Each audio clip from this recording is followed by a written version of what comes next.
दोस्तों आजकल social media आप अगर जो खोलेंगे, खासकर फेसबुक खोलेंगे, तो उसमें सबसे ज़्यादा जो वीडियो वायरल हो रहा है वो हो रहा है बालेंद्र शाह का, जो अभी नए नए नेपाल के प्रधानमंत्री बने हैं।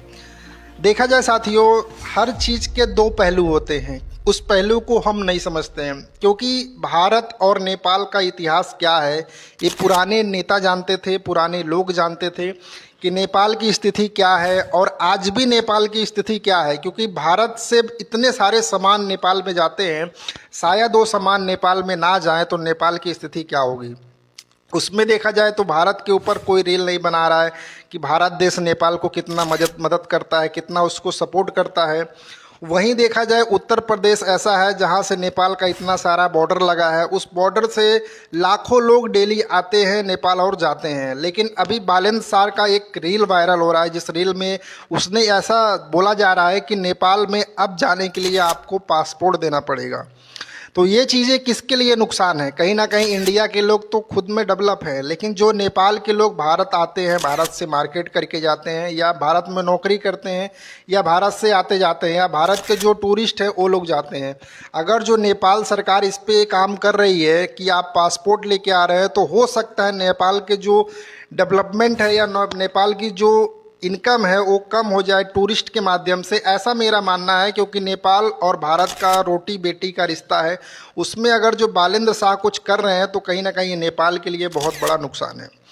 दूसरी चीज़ साथियों, देखा जाए जब बालेंद्र शाह नेपाल के प्रधानमंत्री नहीं बने थे, उस समय पहले उन्होंने एक मैप जारी किया था जिसमें उन्होंने बोला था कि नेपाल हम ग्रेटर नेपाल बनाएंगे।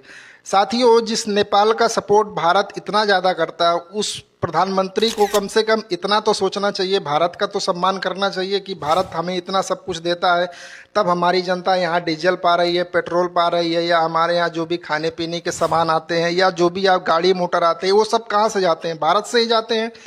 फिर भी उस प्रधानमंत्री के अंदर कहीं ना कहीं घमंड है जो आम जनता को नहीं दिख रही है। हो सकता है कि ये प्रधानमंत्री इन फ्यूचर किसी चाइना से मिल जाए, चाइना के साथ मिलके कुछ गलत बयान दे दे या भारत के साथ कुछ गलत साजिश कर दे।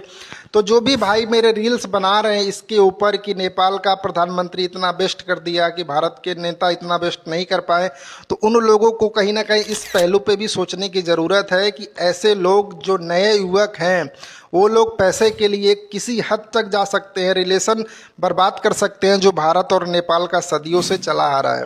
तो इस पे भी थोड़ा गौर करना चाहिए और इनकी चीज़ों को बारीकी से ध्यान देना चाहिए।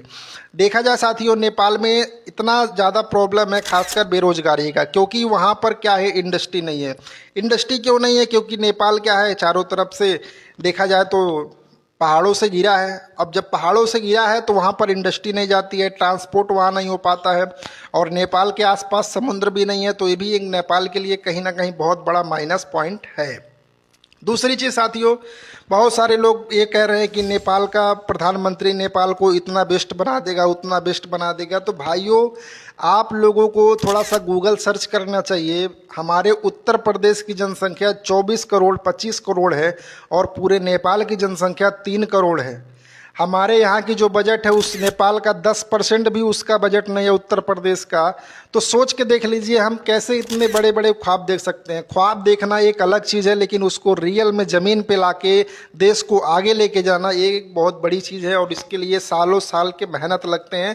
रील बनाने से देश तरक्की नहीं करता, रील बनाने से आपका रोटी नहीं बढ़ता है, रील बनाने से आपको रोजगार नहीं मिलता है। तो उन भाइयों को थोड़ा सा सोचना चाहिए, और ख़ासकर अपने अगर जो बड़ाई ही करना है, रील ही बनाना है, तो अपने योगी आदित्यनाथ जी का बनाइए। एक तरफ योगी आदित्यनाथ जी का आप पर्सनालिटी रखिए और एक तरफ आप बालेंद्र शाह की पर्सनालिटी रखिए। उनके काम करने के स्टाइल को देखिए, इनके काम करने के स्टाइल को देखिए, आपको समझ में आ जाएगा कि कौन ग्रेट है, कौन महान है।